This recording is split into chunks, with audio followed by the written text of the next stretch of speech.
নমস্কার বন্ধুরা, আমার চ্যানেলে সবাইকে স্বাগত। আপনারা নিশ্চয়ই ভালো আছেন। আমার আজকের আলোচনার বিষয় পাটাই ষষ্ঠী। আমরা এতদিন জেনে এসেছি 12 মাসে 12 ষষ্ঠীর ব্রত পালন করা হয়। এটা পৌষ মাস, তাই পৌষ মাসে আলোচনার বিষয় পাটাই ষষ্ঠী। পৌষ মাসের শুক্লপক্ষের ষষ্ঠী তিথিতে এই ব্রত পালন করা হয়।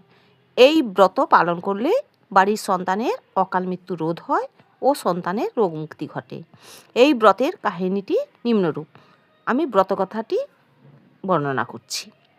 এক বিধবা ব্রাহ্মণী তার ছেলে ও বৌমাকে নিয়ে বাস করত।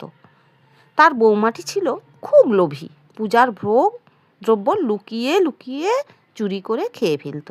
এই পাপে তার ছেলে মেয়েরা সব মারা যেত। ব্রাহ্মণী তার বৌমাকে পাটাই ষষ্ঠীর ব্রত পালনের সিদ্ধান্ত নিল।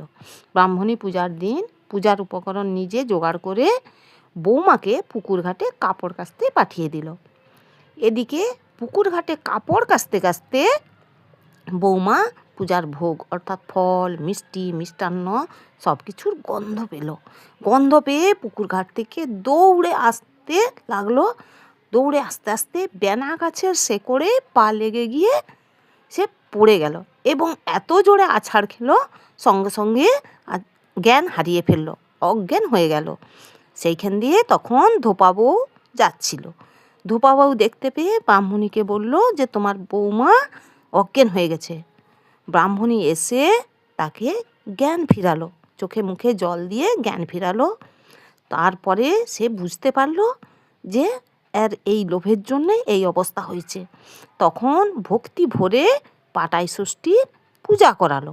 বৌমা দেবীর কাছে সন্তান চাইলো, পুত্র বর চাইলো, সুখ সমৃদ্ধি প্রার্থনা করলো, স্বামী সন্তান এবং শাশুড়িকে নিয়ে যাতে সুখে শান্তিতে বাস করতে পারে সেই করলো। ষষ্ঠী দেবী তার প্রার্থনা মঞ্জুর করলেন। এই সমাজে তখন ব্রাহ্মণীর বৌমার প্রাপ্তি দেখে শুনে পাটাই ষষ্ঠীর ব্রতের মাহাত্ম্য ছড়িয়ে পড়ল চারিদিকে। সকলে যখন পাটাই ষষ্ঠীর ব্রত পালন করতে লাগলো।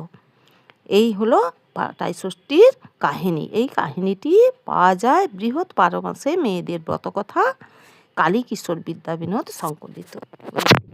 নমস্কার বন্ধুরা, আজকে তাহলে এই পর্যন্ত। দেখা হচ্ছে পরের এক ভিডিওতে।